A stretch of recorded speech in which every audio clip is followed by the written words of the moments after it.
everybody, welcome back to my channel. I'm Olivia and today we're going to be talking about scare tactics. As you might know if you watched my last video, I grew up in a cult. Still not going to mention the name of the cult because I have family that are still involved. We're going to be talking about the scare tactics that they use in the cult to keep people there and how they go about making people fearful. I was born into the church, which is what they call the cult when you are involved. I was born into it. My parents were both in it from a young age, and I had never known anything else. I was raised going to church every Saturday, every holy day, every single thing. I don't think I ate pork until I was like middle school. I think I sneaked a little bit at like a friend's house or something. But yeah, I grew up and I never knew anything different. And the scare tactics that they use, when you hear them from such a young age, it's ingrained into your mind forever. Like even now, I try not to believe them, but it's still kind of there in the back of your mind, like maybe, possibly, it could be real. And so what they do works. It's like, I'm not going to say it's true, but it works and it's a thing. And I wrote down some things just so I don't get too caught up or start rambling, and to make sure that I get everything that I wanted to say out there. The first scare tactic that they use is the tribulation, which, if you watched my last video, means it's their word for the end of the world or the apocalypse. The tribulation, they believe, is coming any moment now, anytime, very close. And they say always watch and prepare. So a lot of people in the church, they watch the news very often and they look for signs that the tribulation is coming. Wars or natural disasters. I remember when 9/11 happened, my mom said, this is it. This is the start. They're going to war and it's the start of the tribulation. And I was, I think, 8 at the time. And I just remember being so frightened, so scared. I thought that that was it. I thought it was the end. I thought that life as we knew it was over. And that's how people live their life in the church, is being fearful every day that the tribulation is starting.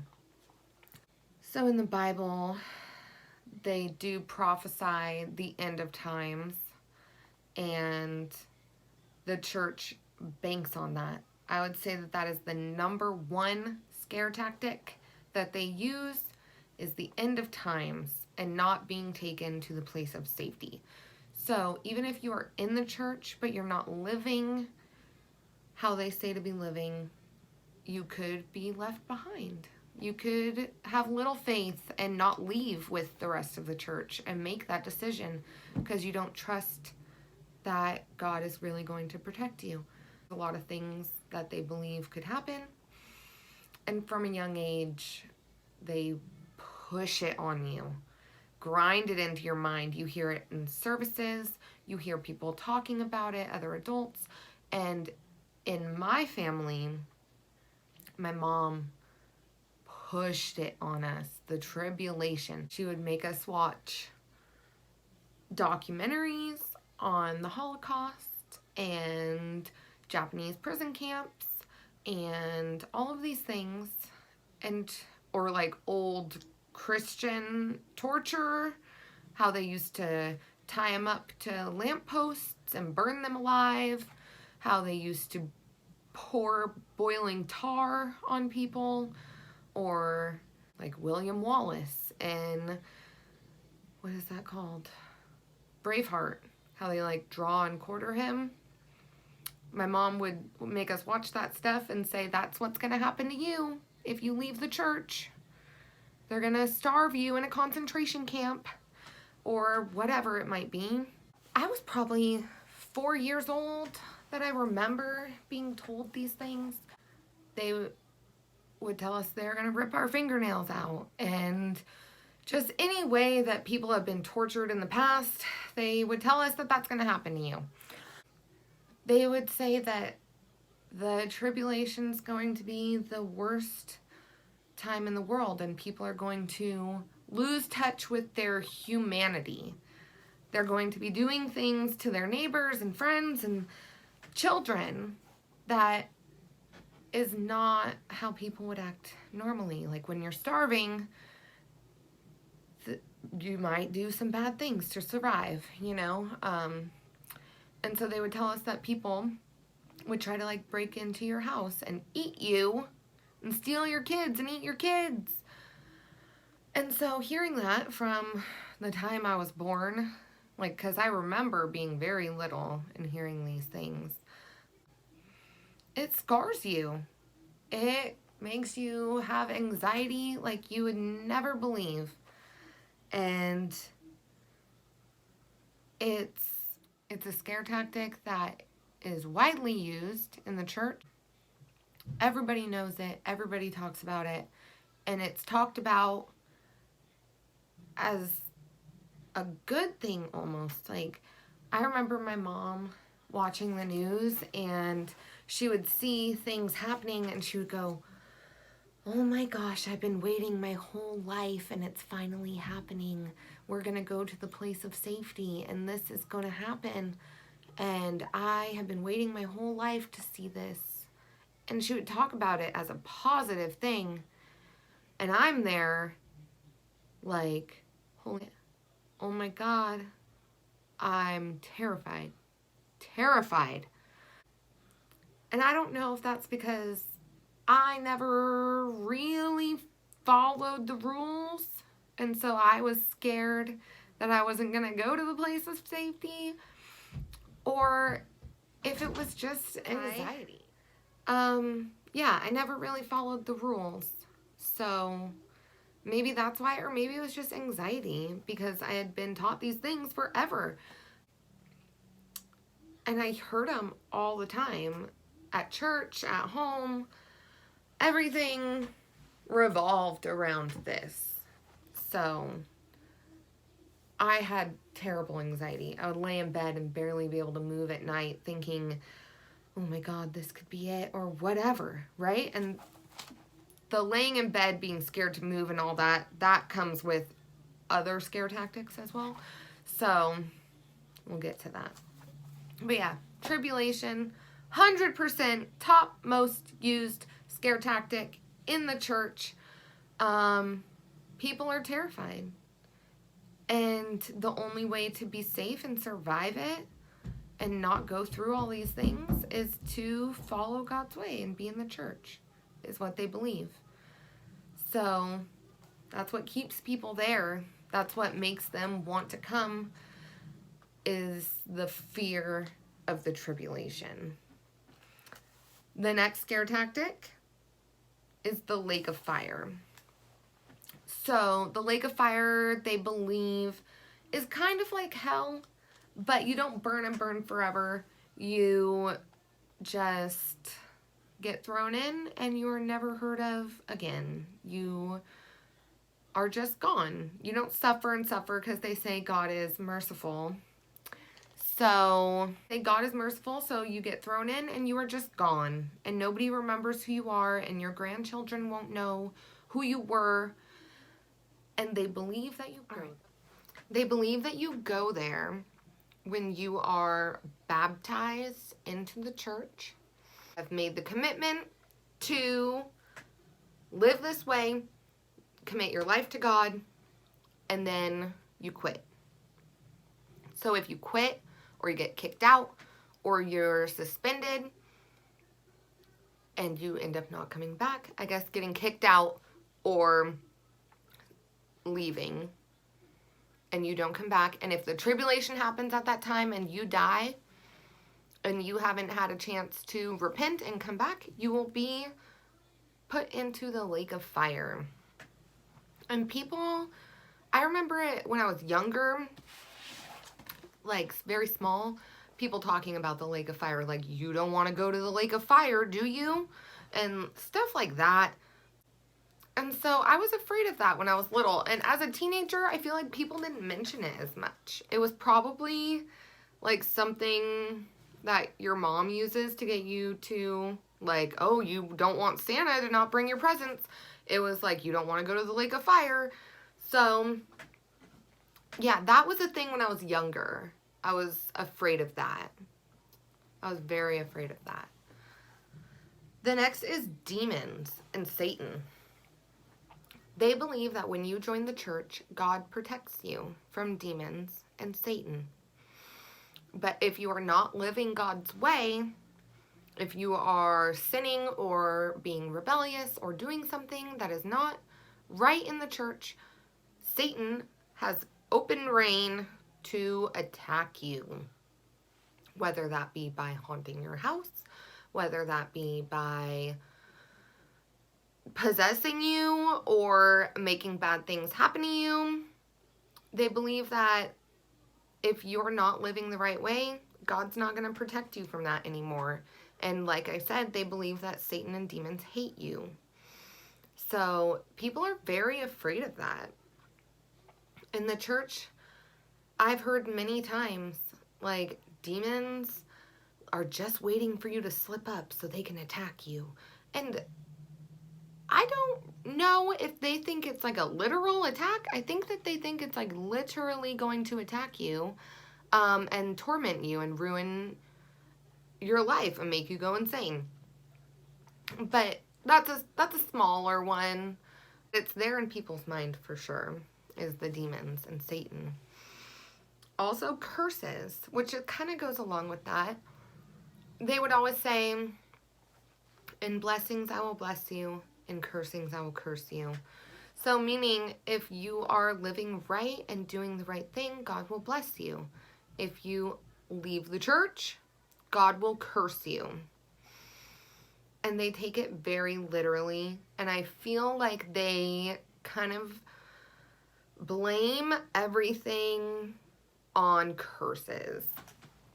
Say you leave the church and your relationship goes bad and the person you were dating, like, you end up getting a divorce. Oh, God is cursing her. God is cursing her because she married someone who wasn't in the church. God is cursing her because she left and she's eating pork now and she's not in the church, so she's being cursed. And they believe that, like, your life will fall apart. I remember being like 14-ish, and I was at a church event, and this man in the church, I don't really know how I think he was just a family friend, like he had known my mom for a long time. He decided to, like, mentor me and my sister. Basically meant that he wanted to, like, discipline us at church and look out for us or whatever, but he wasn't my dad. He wasn't my uncle. He was just some man in the church. And I don't even remember what I did. But he came up to me and started, like, yelling at me and was like, if you leave the church, you're gonna get shot. I left the church and I got shot. Do you want to get shot? And I was like, no. He was like, God is gonna curse you and you're gonna get shot. Like, it's crazy, but people believe this stuff.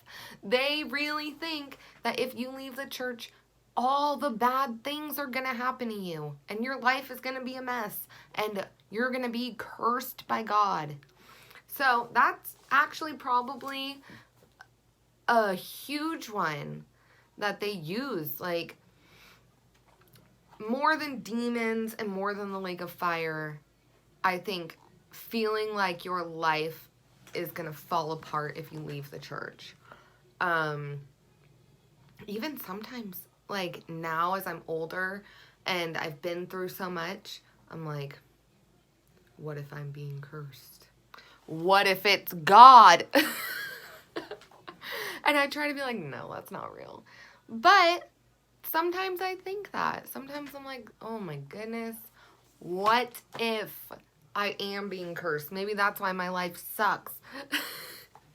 But I don't know. Like, I try to push those things away because the scare tactics, they stay with you forever. They don't just leave.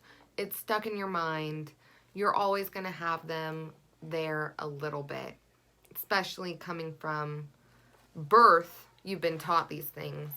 So it's always going to be kind of a thing. The last one, which I think is almost number one besides the tribulation. Yeah, it is. It's number one besides the tribulation. And that is isolation. In the church, you're taught that that is your real family. Those are your real friends. They are going to be the ones who are there forever with you, and they're part of the God family with you. So, friends outside of the church, you can have them, but I would venture to say that most adults in the church don't have friends outside of the church. It's easier in high school because you're with them every day.